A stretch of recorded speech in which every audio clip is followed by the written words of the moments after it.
Ladies and gentlemen, welcome to Ringside Wrestling Entertainment. This is Joel Perez here for your Monday Night Raw review for the date of February, 26th, 2018. It was your aftermath show to the Elimination Chamber here tonight, and I expected to see a lot of things on Monday Night Raw here tonight, a lot of exciting things. WWE, they delivered on a lot of those things here tonight, but in a different way than I expected. This was just another boring, formulaic, same old shit Monday Night Raw that we usually see week after week after week. It went back to that same formula that you see, those 3 hours that are ready to just demolish your mood for the next week. Until you're at Monday Night Raw again, you're feeling a little bit better, you think you recuperated from the mess you saw last Monday night, and then Monday Night Raw just brings you down again that week. So that's what Monday Night Raw really was doing here tonight.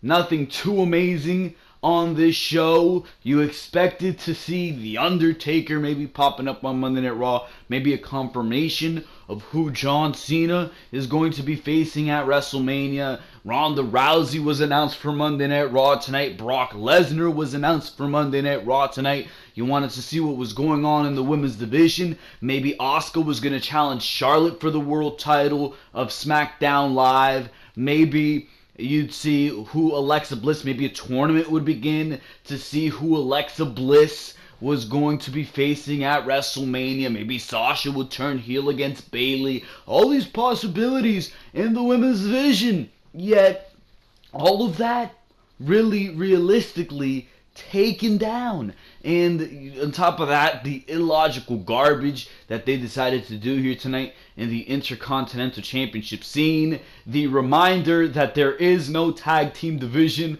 pretty much on Monday Night Raw. I mean, just not a good episode. Not a good episode at all. There's a lot to talk about, don't get me wrong. There's a certain hell of a lot of things to talk about after this show here tonight.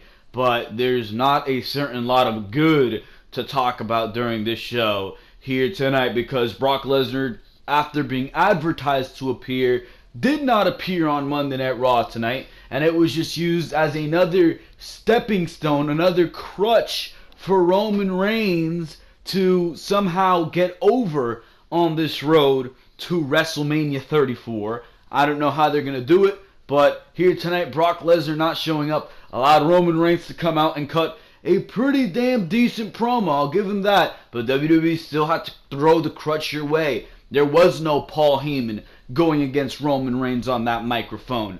There was a use of a curse word, the B word. I'm not going to say it here, but the use of the B word was used by Roman Reigns because they got to give him that crutch. He has to sound cooler than everybody else because he's allowed to curse, right? And he came out like the rebel, and he's saying, I know I'm going to get in trouble for this in the back. I know I'm going to get a goddamn talking to in the back, but I'm going to take that talking to because blah, blah, blah, I'm Roman Reigns, I'm cooler than you, right? I mean, just a promo that just goes to show you how the leashes are off of Roman Reigns and the leashes are on everybody else. The leashes are on everybody else. Imagine if WWE allowed somebody like, I don't know, Seth Rollins to cut a promo like Roman Reigns did here tonight, being able to say a lot of the things that Roman Reigns was able to say here tonight. It would have been a much better promo. Oh my God. We'd be talking about this promo for a long time. Imagine if WWE allowed somebody like a Finn Balor to cut a promo like this. If WWE allowed somebody like, I don't know, anybody on your roster realistically to cut a promo like this. But of course, Roman Reigns gets that special treatment, and coming from Roman Reigns, realistically, it does not sound as good because you know WWE is doing this in an attempt to try to get this guy over. Instead of showing us what Roman Reigns can do on that microphone, and having him go one-on-one with Paul Heyman, where he would have been absolutely destroyed, and it would have exposed his weakness, and that's why WWE didn't decide to go with that, because they know Paul Heyman will destroy Roman Reigns on the microphone. There's no going around it. John Cena did the same thing when they were feuding. Paul Heyman will do the same to Roman Reigns, and that's why they allowed Roman Reigns to not have the opposition, not have somebody to go up against on the microphone, because pretty much 9 times out of 10, anybody who Roman Reigns is against on that microphone is going to verbally destroy Roman Reigns. That's it, and that was blatantly obvious. If you did not see that here tonight, I think you're a fool. I quite honestly think you're a fool. Ronda Rousey sounded a lot better on the microphone here tonight. I'll give her that. She's actually coming across as more of a badass now. You can buy into Ronda Rousey being a goddamn killing machine instead of the smiles and the pointing and the crying. She came out with her hair tied up. She got her hair up, and it looks like she wants to square up.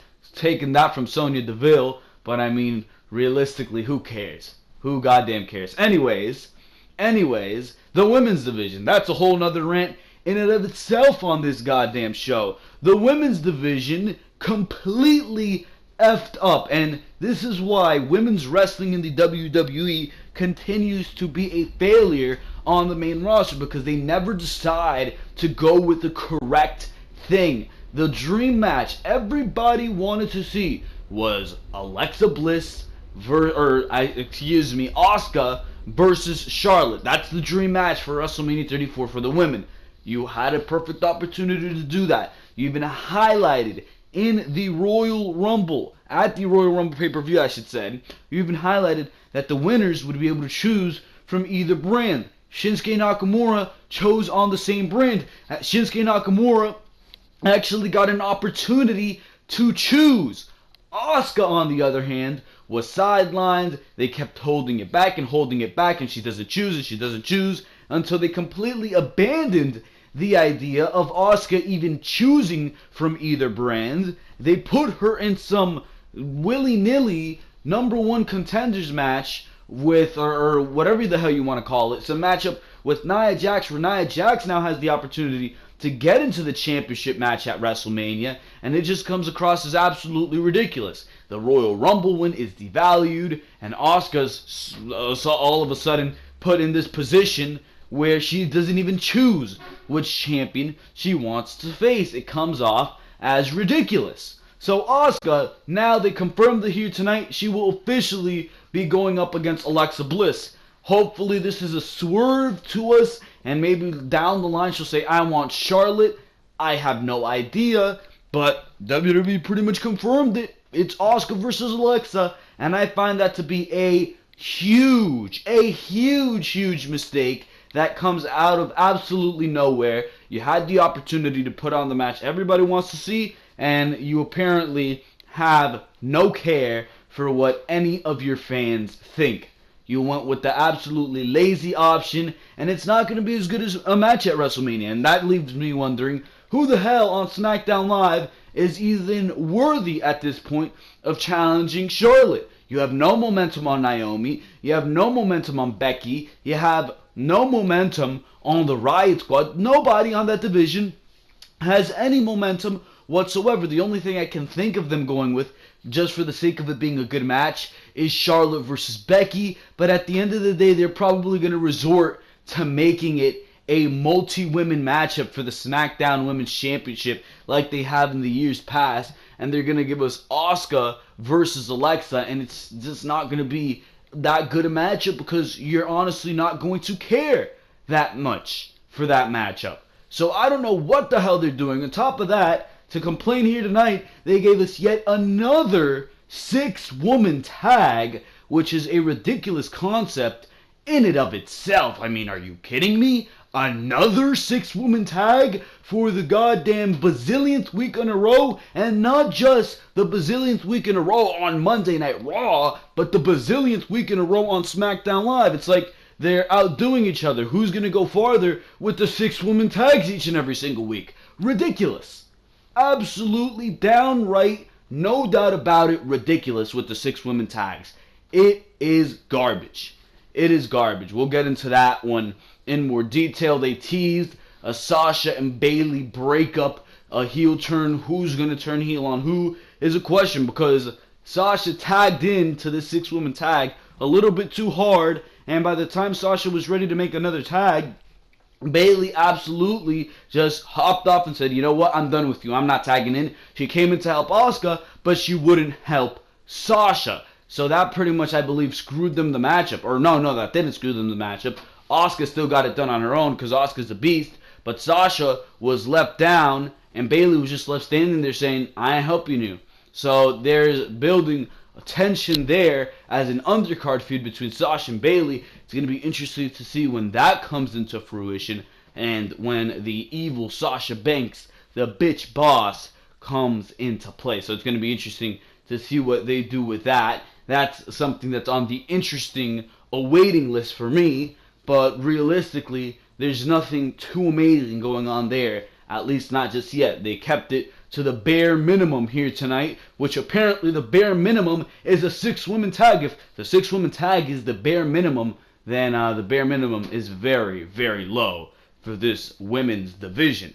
But that is besides the point. John Cena cut a promo here tonight talking about what he's going to be doing at WrestleMania. We'll discuss that. Roman Reigns promo, we'll go into that one in more detail as well as a 2 out of 3 falls match for the tag team championships between The Bar, Apollo Crews, and Titus Worldwide.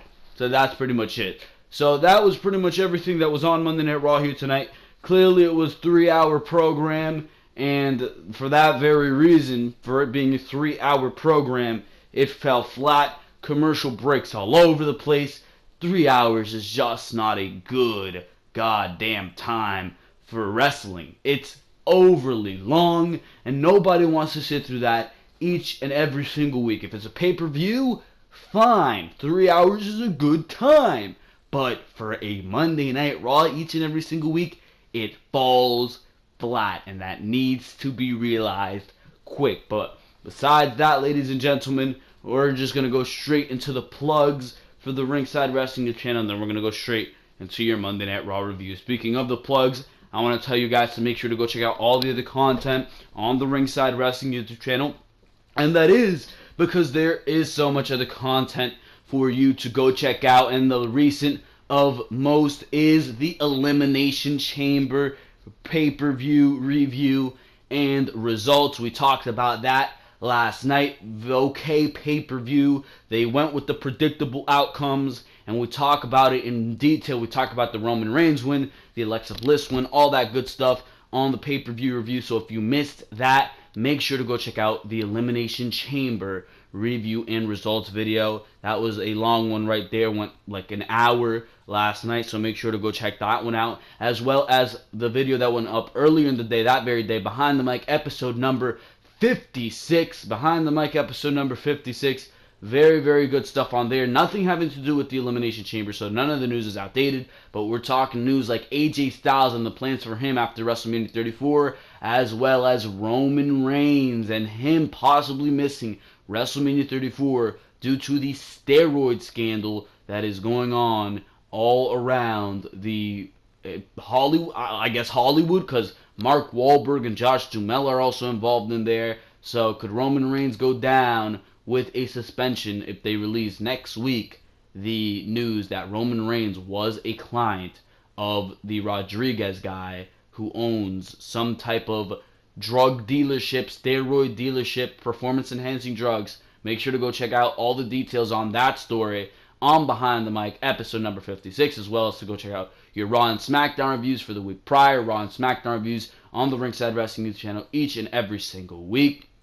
All that good stuff. Make sure to go check it out, and of course await the upcoming content on the Ringside Wrestling YouTube channel. Like I said, SmackDown reviews That will be up tomorrow. Behind the mic each and every single week as your weekend presentation. I like to put out little rant videos. I did one last week on Monday before Monday Night Raw. We're talking why I believe Braun Strowman should win the Elimination Chamber over Roman Reigns. Clearly that did not happen, but I make some valid points. I go on a big rant about Roman Reigns and how WWE has shoved him down our throat for the past 4 years. They continue to do that this week by giving him the crutches, and we talk about that in detail in that video, as well as Braun Strowman and why he is so over, and we go over some of the statistics behind that as well. So make sure to go check out that video if that's something that interests you, as well as to await all the upcoming content on the Ringside Wrestling channel. The best way to do that is to subscribe to the Ringside Wrestling channel to get all of these videos to your subscription box. Click on that notification bell as well. You get those notifications straight to your mobile device. And of course, make sure to like if you enjoy what you hear here. And of course, comment what you thought about Monday Night Raw here tonight, because of course, your opinion is just as important as mine. So make sure to comment what you thought of Raw tonight. Did you like Roman Reigns' promo? Did you not like Roman Reigns' promo? What did you think of Ronda Rousey here tonight? Kurt Angle, everybody, all the characters on Monday Night Raw. Talk about it in the comment section below, and most likely I will reply to your comments. So make sure to do all that good stuff, because for now we're going to go straight into everything that happened here tonight on Monday Night Raw. And the show started off with Alexa Bliss, who came out with Mickie James. She was talking about her Elimination Chamber win. Mickie James is apparently now a heel for some reason again. I don't even know if they wanted to turn Mickie James heel. I think they should have done that in a more eventful way, but she is now alongside Alexa Bliss, and what else is Alexa Bliss but a heel? So they have that going on. I mean, I feel like their women's division is just a mess, but Alexa Bliss was talking about here tonight her Elimination Chamber win. Of course, she was bragging. She addressed all the women, had nice words for Mickie James, who I was under the impression was just going to be by her side during the build to the Elimination Chamber, since all the women were like teaming up because they're all gal pals, right? But Alexa Bliss, she had other things to say as well, and that was the opening segment of Monday Night Raw. That led to Asuka coming out, and of course a 6-woman tag as well, which I wasn't a fan of, but WWE loves to do those 6-woman tags, so what are you going to do about it? But the segment was here tonight on Monday Night Raw, and I'm going to play that for you right here on Ringside Wrestling Entertainment. We will return when this segment is done, but here is Alexa Bliss gloating about her win in the Women's Elimination Chamber match.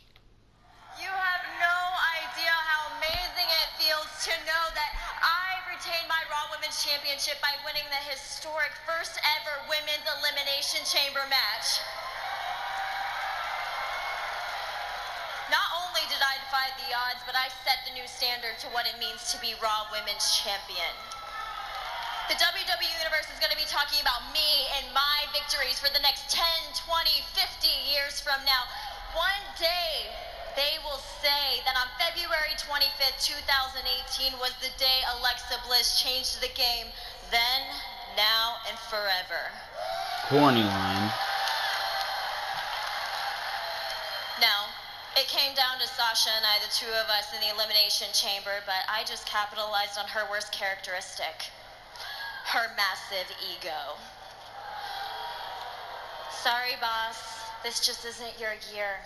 Once I came to Monday Night Raw, it became my year, which is why I'm going to... And she points at the sign. So cringy, bro. I've always wanted to do that.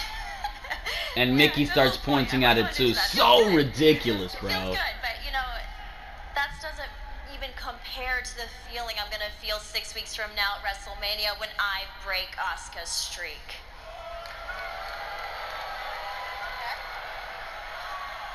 Speaking of break, I hope Asuka's 100% by the time WrestleMania rolls around, because you know Nia Jax left the Empress of Tomorrow in a pile of wreckage.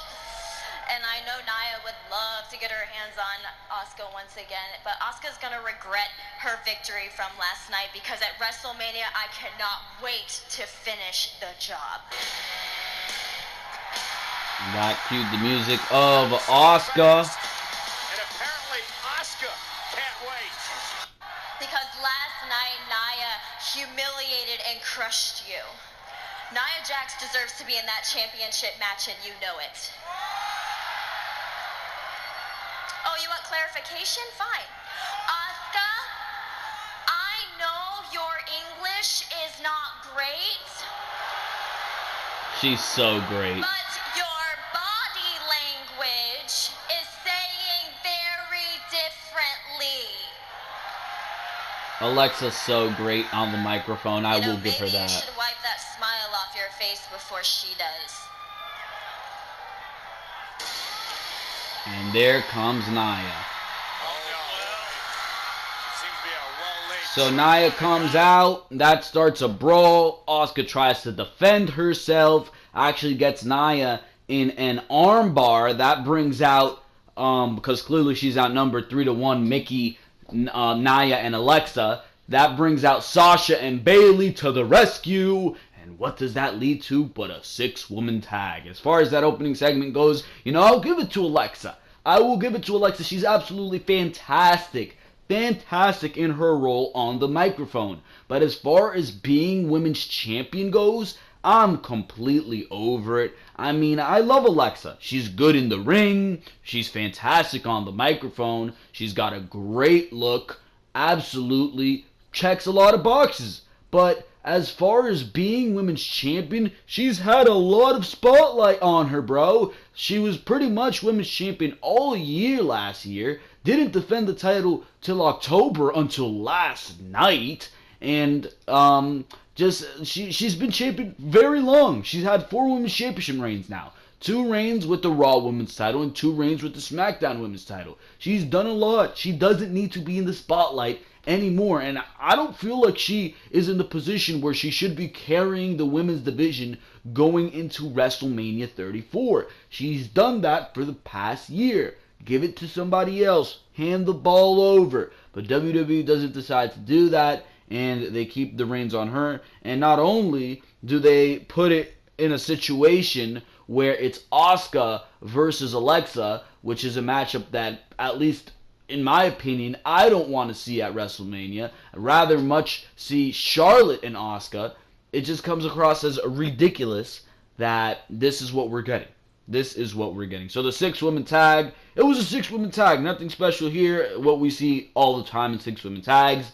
Things broke down when Sasha was getting the hot tag after a huge beatdown, and Bayley decided to hop off the apron because Sasha tagged in a little bit too hard earlier in the matchup. At least I'm assuming that's the reason, right? I'm not thinking that Bayley is going to be the one to turn heel here, but Sasha tried to make the tag to Bayley. Bayley hopped off the apron. Somehow Asuka got tagged anyways. Asuka made her way in, took care of Alexa, took care of Mickey, took care of Nia, pretty much cleared the ring, and she got the pinfall. Did Asuka. I forget who she pinned. Asuka catches Mickey with the arm bar, and she grabs the knee bar as well. Beautiful, beautiful combination there. Looked pretty brutal from Asuka, and Mickie James is tapping out for the Asuka win. So I like how they built tension between Bayley and Sasha. I definitely think that's going to be an undercard match at WrestleMania. I wouldn't put it past WWE to put that on the pre-show, but I do believe that that's going to be something we see fleshed out at WrestleMania 34. If you ask me, that should have been the matchup for the Women's Championship on Monday Night Raw at WrestleMania 34. And you put Nia and Alexa in an undercard match. And you put Asuka versus Charlotte. That sounds a lot better to me than Asuka versus Alexa. A possible Charlotte versus like Ruby Riott, or Charlotte in a multi-women match for the SmackDown Live Women's Championship on the SmackDown side, and then an undercard match over nothing between Sasha and Bayley. What sounds better out of those two scenarios? What is WWE giving you? This is where WWE has all the cards in place going into their biggest show to put on a biggest show of the year, and instead of doing exactly that, they decide to give you a bunch of crappy matches that are going to derail the quality and the momentum of a WrestleMania. And quite frankly, that pisses me off.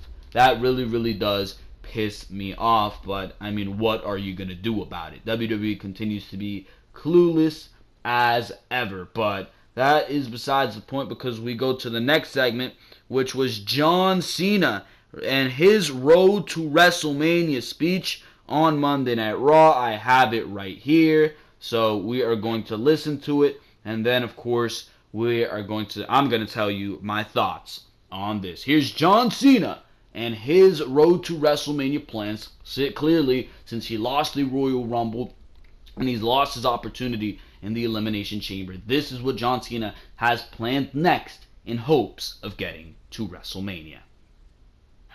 Last night I failed.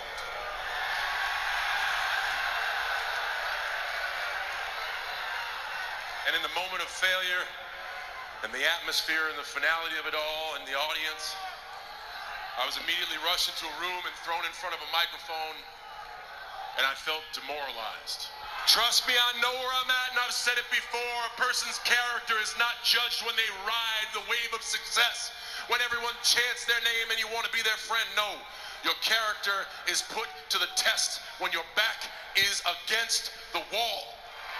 And for me, that time is now.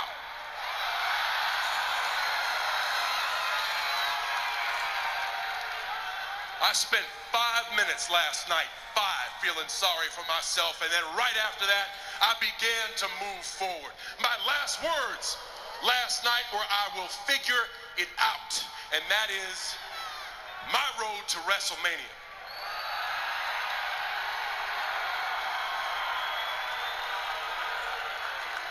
I thought it would be the Royal Rumble. I failed. I didn't give up.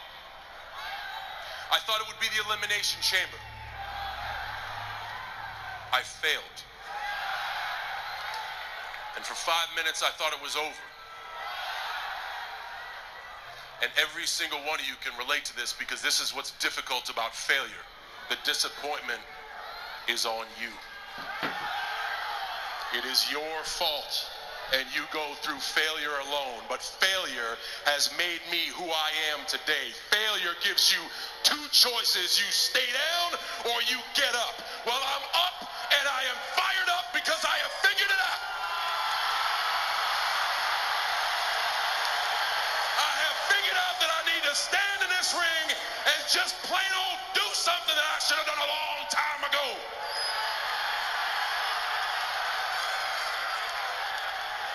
And that is put out a WrestleMania challenge.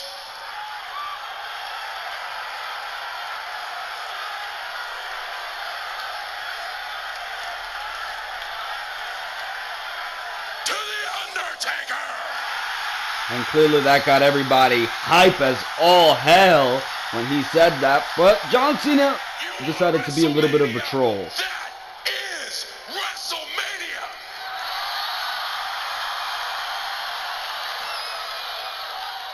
And that match is not happening.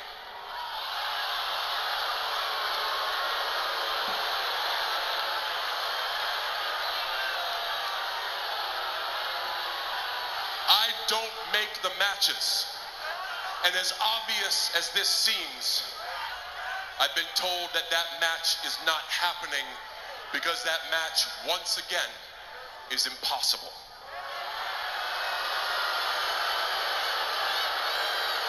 You see, I told you, all of you understand. Now you all understand the disappointment of failure. And I can stay down or I can get my ass up, and I'm in the getting up business. So I'm here tonight to say my road through WrestleMania goes straight through Smackdown. As a free agent, I will go to Smackdown Live tomorrow night, not to beg for some pity handout, no. It is to do whatever it takes to hopefully earn a spot at WrestleMania. See you tomorrow night. So there you go. That is the announcement from John Cena. He's going to go to SmackDown tomorrow night, and he's going to try to find some way to claw his way into WrestleMania plans. And I like that.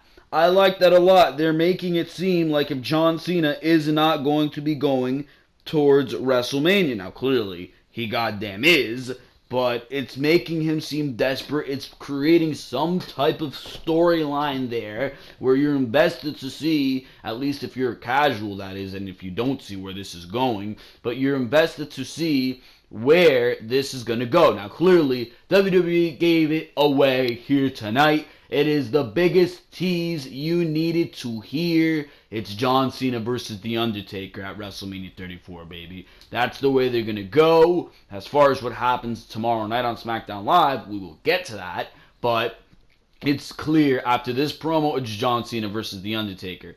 With what John Cena teased the other night and what he said in his promo, to what he said about The Undertaker being an old, washed-up man in his promo against Roman Reigns. And to this, it's been a small build, and it's been small hints to this feud at WrestleMania 34. And I think it's going to happen. Now, WWE, I feel like, is going to give us a very short-winded approach to this feud because, I mean, realistically, you're going to have 3 weeks to build to this feud. It's going to be Fastlane in, 2 weeks? Fastlane's in 2 weeks, right?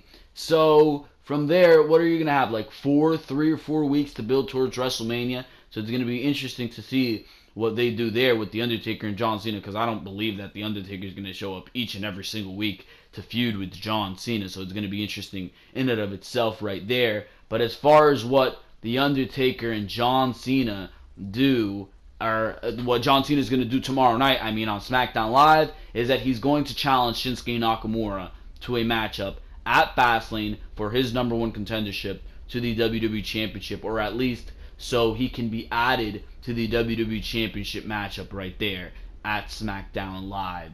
So the way they do that, John Cena comes out, he says, Nakamura, I want a shot at your title, or at your number one contendership, and Nakamura clearly being babyface says, alright, I accept, or maybe that's the position that Daniel Bryan and Shane McMahon give him. I don't know, but maybe they'll do something along the lines of that. I'm actually pretty sure that that's what they're going to do. It's going to be Nakamura and Cena, and I like that idea because it gives Cena, or not, I should say Nakamura and Cena, a proper matchup. What they had on SmackDown Live, that was not proper. I wanted to see a pay-per-view matchup between those two men, and I think they can put on a fantastic matchup. Given 25 minutes on pay-per-view, that's going to be a hell of a blockbuster matchup, and it's going to be something very, very interesting to see at WrestleMania 30, or at Fastlane, at the Fastlane pay-per-view, and maybe you'll have The Undertaker interfere and screw John Cena. Maybe you'll have John Cena sitting in at the end of the Fastlane pay-per-view, and Undertaker appears, chokeslams John Cena, hits him with the tombstone, and at the end of the pay-per-view, or when John Cena does get back up from the tombstone, he sits there with a smile on his face. That would be so fantastic, because now he has something to do going towards WrestleMania. That would be absolutely fantastic right there. That's what I say you do. Put on a 20-25 minute classic at the Fastlane pay-per-view with John Cena's final shot. He beats Nakamura. He gets either added to the WWE Championship match at WrestleMania, or he takes the slot of Shinsuke Nakamura at WrestleMania.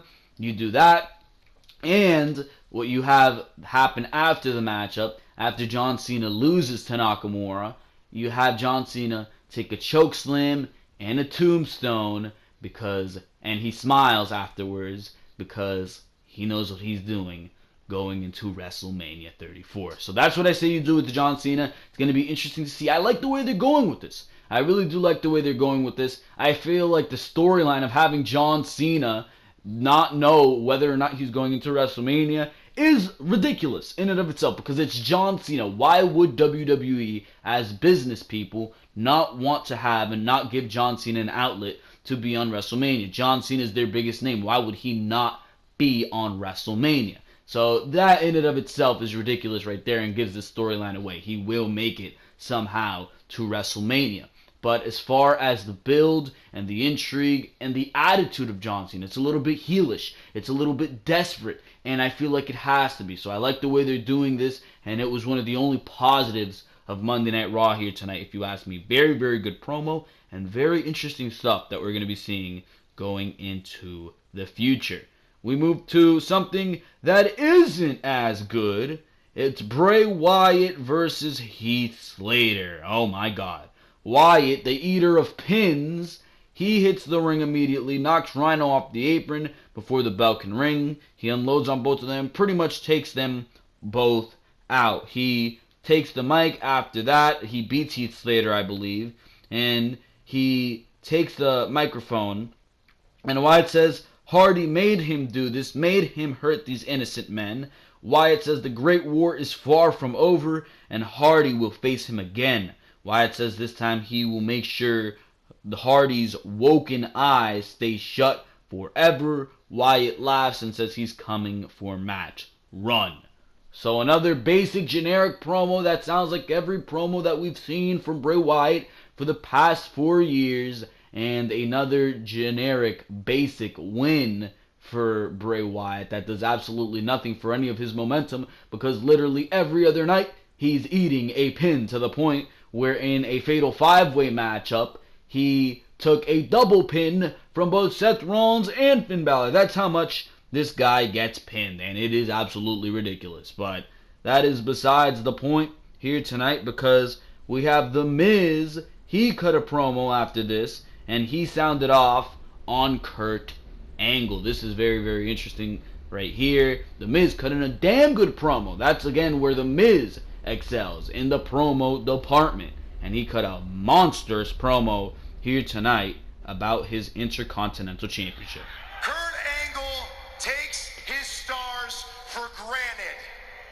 Understand, in 62 days, I will become the longest reigning Intercontinental Champion of all time. Which is a ridiculous statistic, by the way. As big as the star as I am in this ring, I'm even bigger out there. My star shines brighter than a supernova. I'm the anchor of the Marine movie franchise. I'm the star, along with my beautiful, gorgeous, sexy, pregnant wife, Maurice, on the new television sensation, Ms. and Mrs. I will say that again, and you will cheer. The new television sensation, Ms. and Mrs.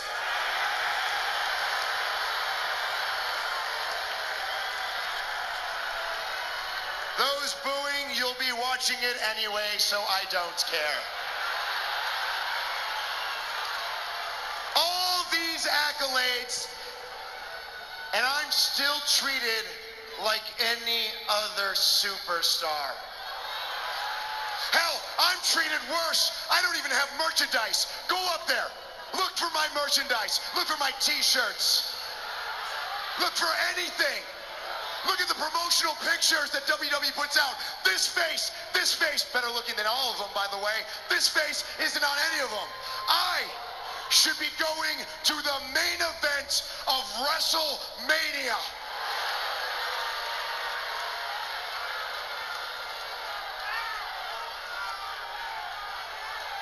But yet, Kurt Angle forced me to start the Elimination Chamber match with two men who shouldn't have been there in the first place. Kurt Angle handed Finn Balor and Seth Rollins, he handed them an opportunity that they didn't deserve, yet I was punished for winning my qualification match with ease.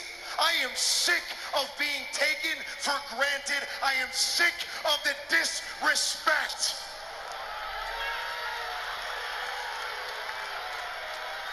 And I don't care what happens to all the participants in the Elimination Chamber. I know that my dream will live on at WrestleMania because I have this. And I want you all to take a really good look at this. This is the most prestigious and honorable title in all of WWE.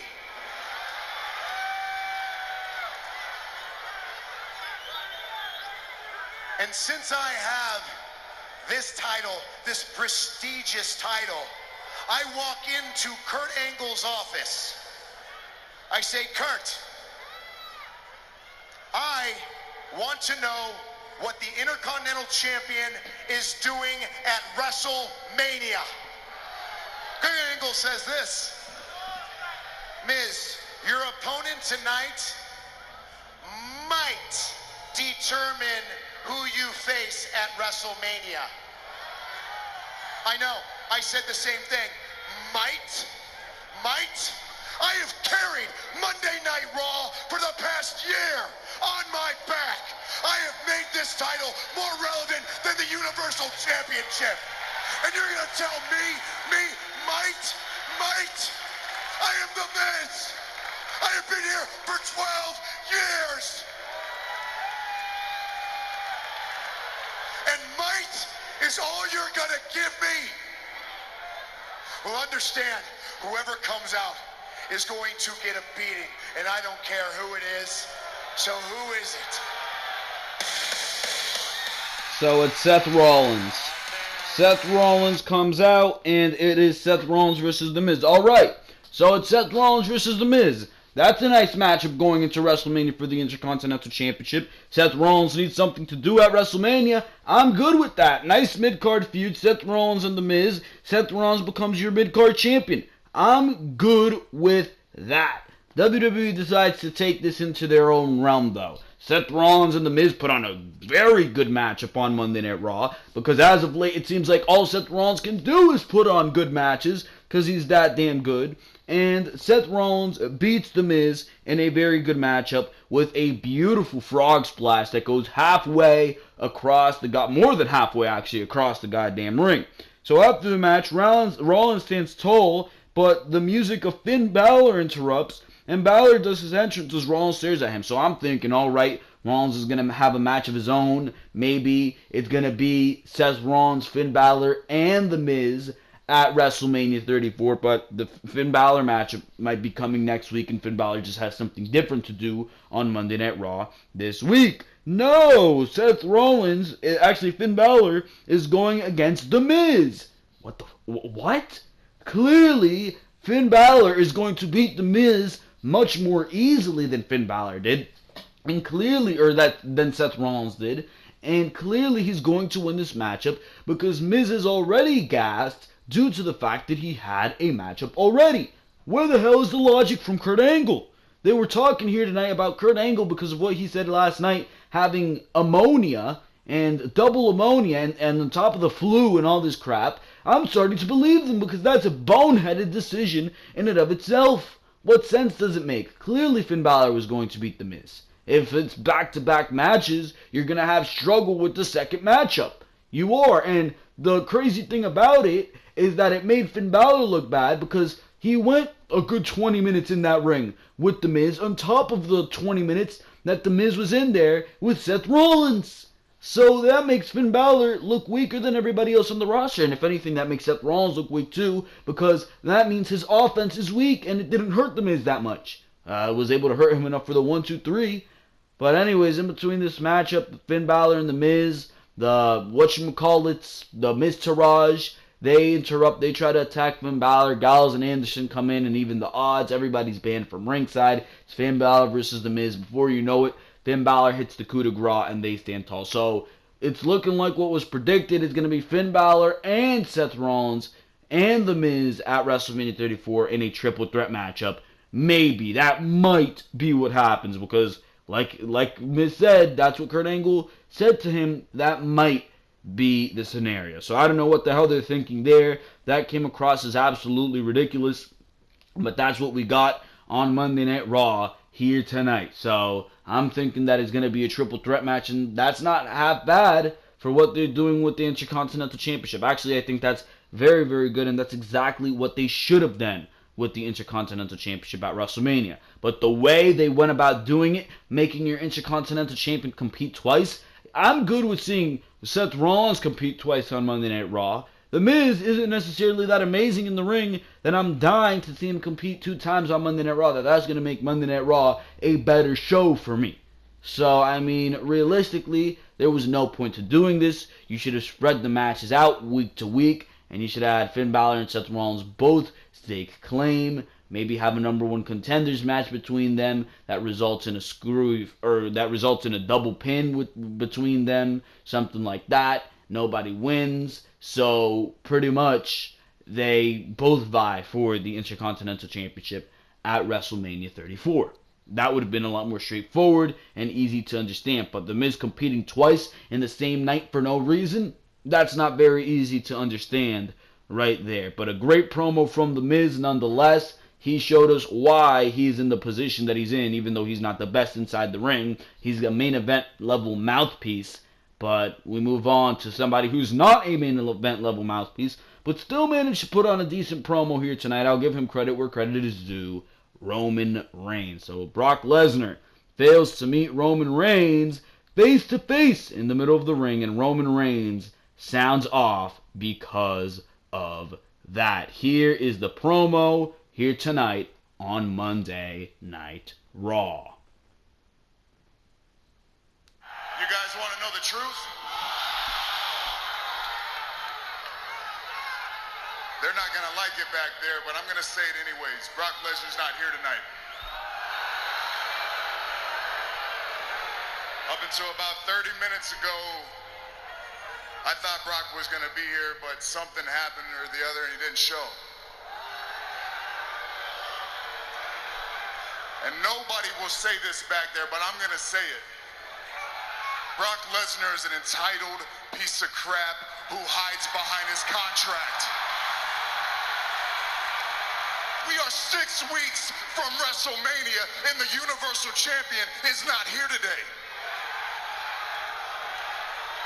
We were in Vegas last night. Brock was in Vegas. He wasn't at the Elimination Chamber. Guess where he was? He was running around the strip taking pictures with Dana White and the UFC on social media. You want to know why? Because he doesn't respect me. He doesn't respect any of you, and he doesn't respect anybody in that locker room. And I'm sick of it. We're all sick of it. They all know it back there. We all know it. Every single week, me and them boys run across this world and we bust our ass. And Brock just shows up whenever he wants to, when the money's right or the city's right. But we don't care. It doesn't matter how many people show up, how big the town is, I'll be there. Because I said I'll be there.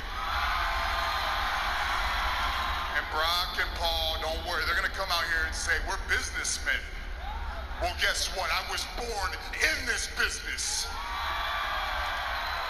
My family and my bloodline is this business. And I was taught at an early age that there's a fine line between business and respect.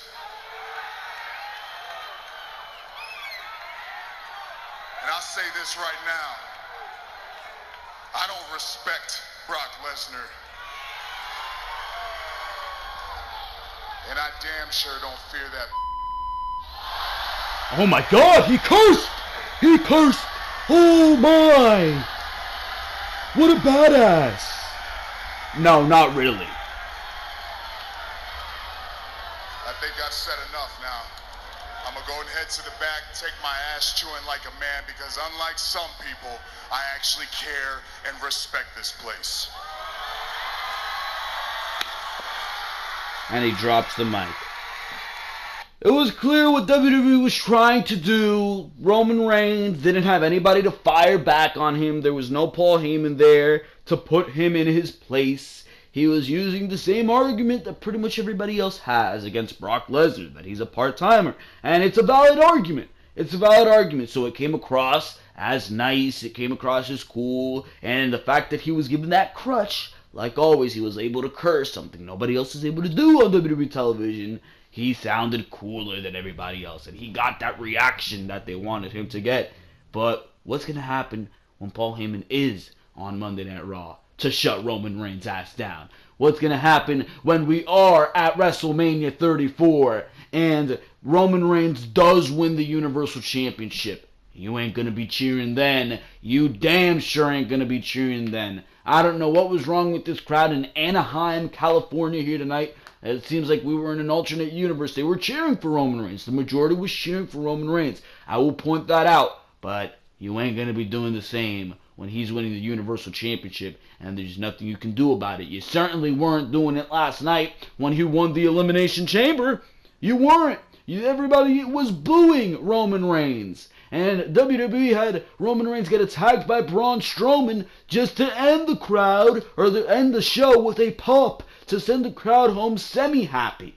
So you got to point that out, but I will give credit where credit is due. Roman Reigns is a better promo than he was a year ago, maybe even 6 months ago. Actually, definitely than he was 6 months ago. It seems like that feud with John Cena took him from a 3 to a 5, and Roman Reigns is now at a 6. I'll give him a 6 to a 6.5 based on what I've seen here tonight.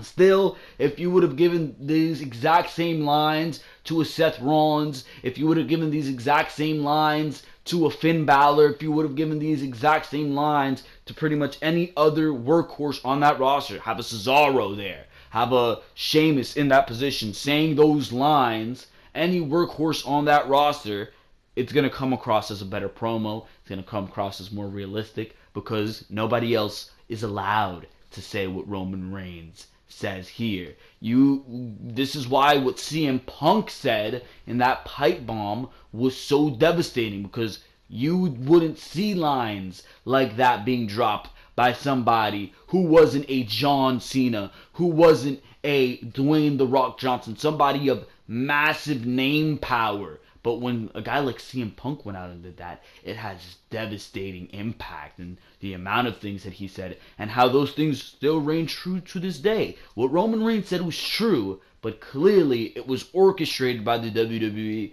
They're doing this to get him over. And it came across clear as day through my television, and for that very reason, what Reigns said wasn't as impactful as it should have been. It's still clear WWE's giving him a crutch. It's a decent first week to start off this feud, and it's probably not going to be a bad program. But at the end of the day, is this what we should be seeing going into WrestleMania 34? Nope, it's not. And one of these days, that skin is going to start peeling, and you're going to start seeing the truth that this feud is dog shit. And I am completely against it. But that's besides the point. It's a 2 out of 3 falls match for the Raw Tag Team titles after this. It was Titus Worldwide versus The Bar. They lost last night, easy as day. Now here tonight they get another opportunity at the Tag Team titles. Why? Well, because WWE has no tag teams on Monday Night Raw. And as a matter of fact, this is why they have no tag teams, because they're always burying the tag teams. Titus O'Neil took a bro kick within like the first 20 seconds of this matchup. 1, 2, 3. That's the first fall. Titus Worldwide never gets a fall. They pulled a Chad Gable and Shelton Benjamin versus the Usos at the Royal Rumble pay-per-view, except it was here tonight on Monday Night Raw, where the tag team champions got 2 falls and they were out of there. They cut a promo after the matchup, and they said that they joke about having Titus Worldwide's number tonight, 0. They also run down some of the other tag teams, the New Day, the the team of Jason Jordan and Seth Rollins, the team of Jason Jordan and Dean Ambrose, the team of the Hardys, all taken down by the Bar. Sheamus brings up WrestleMania 34 and how dominant they are, wondering who is left to face when there's no one left for them to beat. There's nobody left for you to beat because there's no tag teams on Monday Night Raw. Gallows and Anderson have no momentum, dead. The Revival have no momentum, dead. They just beat Titus Worldwide 2 falls straight, dead. Rhino and Heath Slater, dead. They have no tag teams. Those aren't tag teams. The Bar is the only legitimate tag team on Monday Night Raw. When they said that, I was expecting some tag team to come out and maybe have an opposition to that. But there's nobody to come out. Maybe I was expecting Matt Hardy and Jeff Hardy. Maybe a return of Jeff Hardy. He wants to team with Matt Hardy and take on them. I don't know. That didn't happen. I think at WrestleMania is just going to be The Revival, The Bar, and Gallows and Anderson, probably on the pre-show in a triple threat tag team matchup, because the Monday Night Raw tag team division is absolutely dead. We go to Elias versus Braun Strowman. This was a decent showing for Elias. Elias, again, getting massive heel heat. I'm starting to hear more cheers for Elias. People are starting to catch on to the fact that this gimmick is awesome. But that's besides the point. He trashed on Anaheim. He cut a beautiful song on Braun Strowman. And Braun Strowman came out, and this was a matchup with pretty much a game of cat and mouse. Elias was trying to run from Braun Strowman, ended up under the ring. He grabbed the fire extinguisher, started blowing the fire extinguisher onto Braun Strowman. That ended the matchup in disqualification. They didn't pin Elias. They're trying to protect Elias at least somewhat. I like that.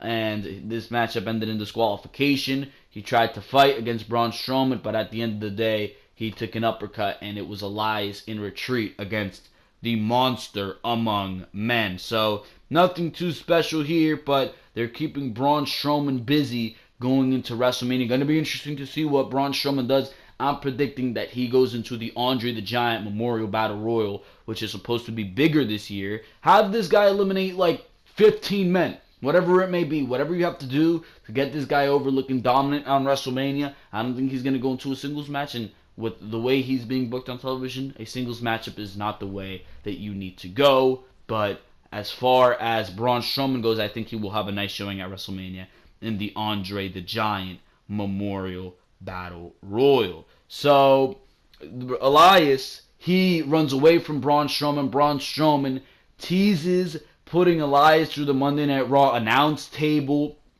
Elias runs to the back. He runs to the back in retreat, and pretty much the limousine pulls up as Elias actually does escape. The limousine pulls up, and it clearly is the limousine of... I don't even think they revealed who the limousine was. It was either Stephanie McMahon and Triple H, or it was Ronda Rousey. I'm choosing to believe that it was Stephanie McMahon and Triple H, but I'm not sure who the hell it could have been. I'm thinking it was either Ronda Rousey or Stephanie McMahon and Triple H. Both of those, of course, being important company. But this segment did happen, and Stephanie McMahon came out. She says that last night was to be one of the biggest night of their professional careers, as they were signing Ronda Rousey to a WWE contract. Stephanie says it was ruined by the actions of one man, Raw General Manager Kurt Angle. Stephanie says Angle flipped out in the ring, hallucinated with all these crazy ideas, and now is suffering from double pneumonia. Ridiculous, bro. Ridiculous. But with the way Kurt Angle speaks on the microphone, you can't help but believe him. She says it wasn't the flu like she originally believed. She says Rousey took action that may have been fine in UFC, but not here in WWE. They show us a video package of the segment at Elimination Chamber. Stephanie says Rousey acted out of savage instinct from the way she was trained. Stephanie says she had to get physical with Ronda to remind her of the patriarch here on Raw. Stephanie says Ronda now reports to her, which means WWE owns Ronda. Stephanie says she needs to call everyone out here and explain their roles as a good boss so everyone can understand their place as we move forward to WrestleMania 34. Stephanie calls out Kurt Angle first, but the music of Ronda Rousey hits. So Rousey pretty much wants blood against Stephanie McMahon and Triple H. They retreat from the ring. Out comes Kurt Angle telling Ronda to calm the hell down. He pretty much tells Ronda what Stephanie McMahon and Triple H want Kurt Angle to tell Ronda. And he tells Ronda that he's sorry, but he was down with double pneumonia, or whatever the hell it was. And everything he said last night was a lie, which that is clearly a lie. Stephanie McMahon and Triple H per storyline did say that. But Ronda, despite the fact that she thinks now that Kurt Angle is a liar, she still wants Stephanie McMahon to apologize for the fact that she slapped her. So Stephanie McMahon says, "Oh my God, Ronda, I'm completely sorry, blah, blah, blah, blah, blah." They step out of the ring, and Triple H knocks down Kurt Angle anyways, leaving Ronda Rousey checking on Kurt Angle. So Ronda Rousey, I'll give it to you this. She sounds better on the microphone. There's certainly that. But that was pretty much all. Clearly, that's going to be the matchup at WrestleMania 34. Stephanie McMahon and Triple H versus Rousey and Angle. But for now, that's all on your Monday Night Raw review. So make sure to go check out all the other content on the Ringside Wrestling channel. Raw reviews, Smackdown reviews, pay-per-view reviews, behind the mic each and every single week. Make sure to like, make sure to comment, make sure to subscribe, because for now, that is going to be all right here on Ringside Wrestling. This has been Joel Perez, and I am out of here. Thank you very, very much for watching this video. I'll see you next time right here on Ringside Wrestling.